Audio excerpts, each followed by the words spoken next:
Halo Sobat Biru Langit, peringatan Hari Pendidikan Nasional yang diselenggarakan setiap tanggal 2 Mei tidak semata-mata untuk mengenang hari kelahiran Ki Hajar Dewantara selaku Bapak Perintis Pendidikan Nasional.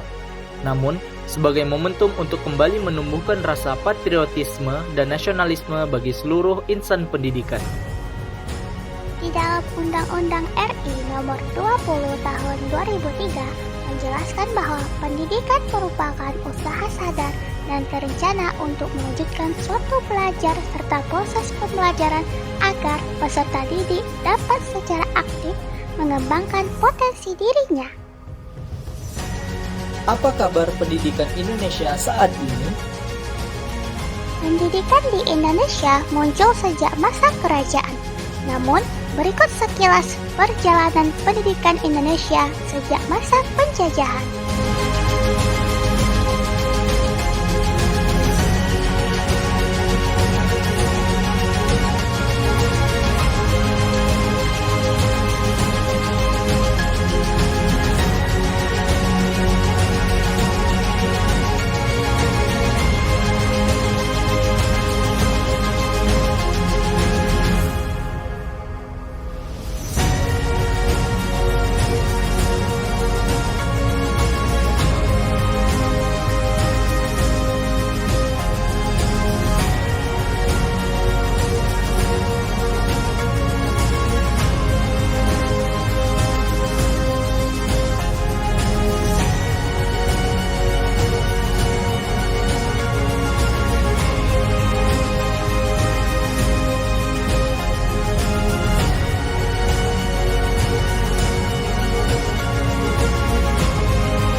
Setiap masa perkembangan pendidikan disertai dengan dampak positif.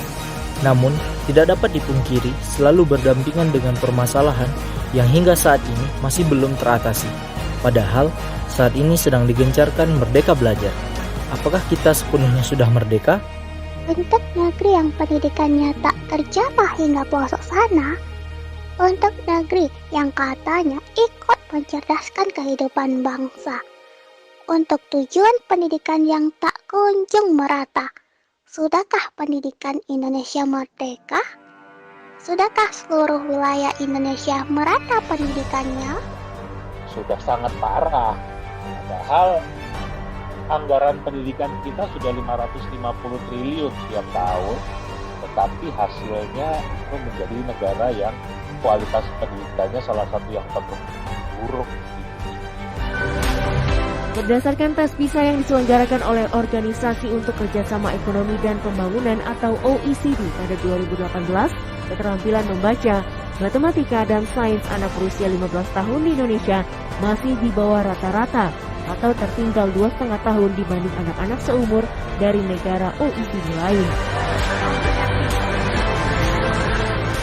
Bahkan sejak 2000, hasil tes PISA Indonesia menunjukkan keterampilan membaca, berhitung, dan sains yang cenderung stagnan. Pemerintah mengakui walau partisipasi sekolah meningkat, anak-anak belum mendapat pengalaman belajar yang berkualitas. Sistem pendidikan yang lemah nih, alasan kedua.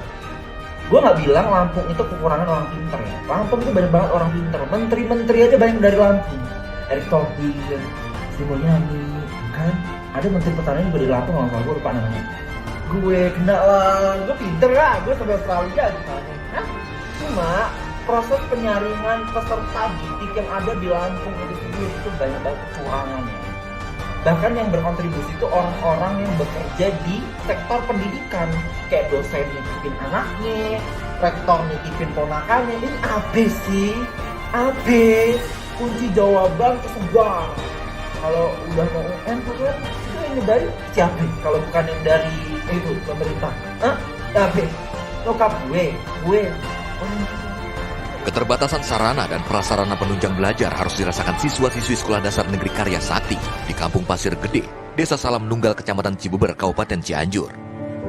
Setiap hari siswa kelas 5 ini harus belajar di lantai. Sesekali mereka belajar sambil berbaring jika mulai pegal.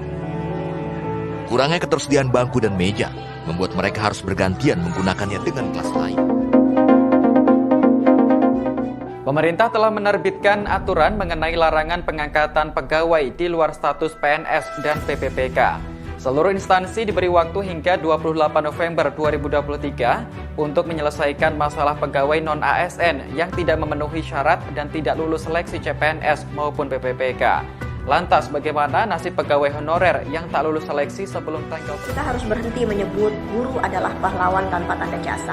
Kalau dengan kalimat itu, kita menormalisasi guru-guru tidak mendapatkan apa yang menjadi haknya. Kalau dengan kalimat itu, kita hanya berharap guru-guru mengurusi masa depan murid, tapi membiarkan mereka menyerah dengan masa depannya. Kalau dengan kalimat itu, kita melakukan pembiaran terhadap guru-guru yang tidak mendapat kesejahteraan dan hidup yang selayaknya. Kalau dengan kalimat itu, kita berharap anak murid akan mendapatkan kesempatan hidup yang lebih layak dan lebih baik, tapi tak peduli guru-gurunya besok mau makan apa. Kalau dengan kalimat itu kita hanya menetapkan aturan-aturan dan standar-standar, padahal yang guru-guru butuhkan adalah pertolongan, bukan sekedar komentar, jangan mengeluh, bersyukur saja.